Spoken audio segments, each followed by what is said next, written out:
నమస్కారం. నమస్తే. అయినరా నేను చెప్పింది. ఆహా, సాక్షాత్ ఎంప్లాయ్మెంట్ ఎక్స్చేంజ్ నడుచుకుంటూ వస్తున్నట్టు ఉంది. పదండి పట్టేద్దాం. నమస్కారం సార్. నమస్తే. వీలే సార్ మా ఫ్రెండ్స్. నమస్తే. నేను చెప్పానుగా భగవాన్ గారు. ఆహా, పేర్లోనే దేవుడు ఉన్నాడు. లోపల కూడా పాజిటివ్ థింకింగ్ ఎక్కువ. ఇంతకీ మీరు ఇండియానా చైనీసా?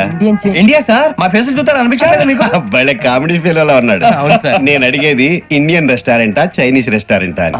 నేను ఏది ఓపెన్ గా డిస్కస్ చేయను కదా. పేరు చూసుకుల్లో డిస్కషన్ పెడతాడు అనుకుంటే వీటేంట్రా హోటల్ అంటున్నాడు. బాబు ఎట్ ఫీల్ అవుతున్నాడు. అంతా మీ ఇష్టం ఉంటున్నాడు సార్. ఫస్ట్ చైనీస్ రెస్టారెంట్ కి వెళ్దాం. నెక్స్ట్ అక్కడ డిసైడ్ చేద్దాం. అమ్మో చాలా ఇబ్బంది పడుతున్నట్టున్నారు.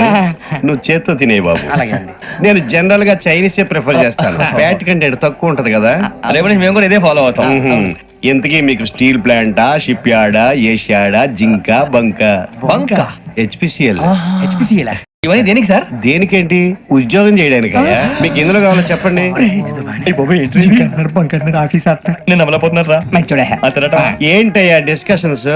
మాకు నీ ఛాయిస్లు ఉంటాయి అనుకోలేదు. మీరు సడన్ గా జింకు బంకు అంటే సింక్ అవడానికి కొంచెం టైం పట్టింది. అదే అదే జేసీ గారు టోపీలు పెట్టుకుని ఉద్యోగం అన్నారుగా. వీటిలో టోపులు పెట్టుకునే జాబ్లు ఎక్కడ ఉన్నాయండి? అన్నిటిలోనే ఉంటాయి. వాటిలో కూడా ఉంటాయి. వాచ్మెన్ ఉద్యోగం కావాలా? ఇంతకీ మీరు అనే జాబ్ ఏంటి సార్? నేను చెప్పేది టోపులు పెట్టుకునే ఉద్యోగం కాదు, టైల్ కట్టుకునే ఉద్యోగం. అది టైల్ కట్టుకోవటం మాకు రాదు. వాళ్ళు కడతారులే. ఇంతకీ మీకు జిఎం కావాలనా, ఏ జిఎం కావాలనా? అతను పిలుస్తున్నాడు చూడు బాబు. జిఎం అడిగితే ఎలా ఉంటుందంట? ఏజీఎం అంటే వెంటనే కొంచెం పెద్దదిగా ఉంది. ఏజీఎం ఇప్పించండి సార్. అనుకున్నాను నువ్వు ఇది అడుగుతావని. జిఎం అంటే జనరల్ మేనేజర్, ఏజిఎం అంటే అసిస్టెంట్ జనరల్ మేనేజర్. తూచండి, మాకు జిఎంఏ కావాలి సార్. అది సరే కానీ భగవాన్ జీ, ఈ ఉద్యోగాలకి టోపులు పెట్టుకుని వెళ్ళొచ్చా? నీ ఇష్టం వచ్చినట్టు వెళ్ళొచ్చమ్మా. అయితే నాకు జింక్ లో నాకు స్టీల్ ప్లేట్ నాకు బంకులో గానీ. కన్ఫ్యూజ్ చేయగానే ఆయన్ని అందరికీ ఒక చోట ఇప్పించండి సార్. కలిసి పని చేసుకుంటాం. జీతం ఎంతండి? 30,000 అంటే 40,000. వడ్డీ ఎంత? అప్పు కాదయ్యా, నీకు ఇచ్చే జీతం. అంటే తిరిగి ఒక్కలేదా? ఫ్రస్ట్రేషన్ లో ఉన్నట్టున్నాడు. అవునండి. నువ్వు ఇచ్చిన వాళ్ళు తీసుకోరు. మాకు అవసరం కూడా అదే. అంతేకాదు ప్రతి నెల గ్రాట్యుటీ, పిఎఫ్, సిఎఫ్. బియ్యం కూడా సార్? ఏ నువ్వు యాక్ట్ చేస్తావా? భగవాన్ జీ, మీరు ఇదంతా ఎందుకు చేస్తున్నారు? ఊరికే మాత్రం కాదు. నేను మంచోడని చెప్పి నా కారు పెట్రోల్ లేకుండా వెళ్తుందా? వెళ్దాం. నేను ఇచ్చుకోవాల్సినవి ఉంటాయి కదా. కదా. ఇలా చూడు. అందుకని ఉద్యోగానికి వాళ్ళ ఆకారం తీసుకుంటా. మా గెటబుల్ చూసి మీరు అపార్థం చేసుకుంటున్నారు. మాకంత పొజిషన్ లేదండి బాబు. పోనీ నలుగురు కలిసి ఉద్యోగం చేసుకోవచ్చా? మీ దరిద్రం నాకు అర్థమైంది. థ్యాంక్స్. మీ నలుగురు కలిసి ఓ 1,00,000 రూపాయలు ఇవ్వండి చాలు. ఇవ్వండి. భగవాన్ జీ, మీతో నాకు కుదరదండి. మీరు తేడా మనుషుల్లా ఉన్నారు. చూడటానికి అలా కనపడతాం కానీ తేడా మనుషులు కాదండి. ఇది ఎంతో లెక్క పెట్టండి. 5,000 తగ్గిందండి. ఆ విషయం నాకు ముందు చెప్పాలి కదా. ఇది తేడాతనం కదా. సర్దుబాటు కాక జరిగిన పొరపాటు. మా దరిద్రం మీకు తెలియదు కాదు. మీ ప్రాబ్లమ్స్ నాకు అనవసరం అండి. ఇప్పటికే మీ మూలంగా 3,00,000 బొక్క తెలుసా? మీరు ఫేస్ అంత చిరాగ్గా పెట్టకండి. రే ఆ గొలుసు ఎవరా? తొందరగా ఎవరా? ఆయన కోపం వస్తుంది. ఇదిగో తీసుకోండి. తీసుకోండి సార్ ప్లీజ్.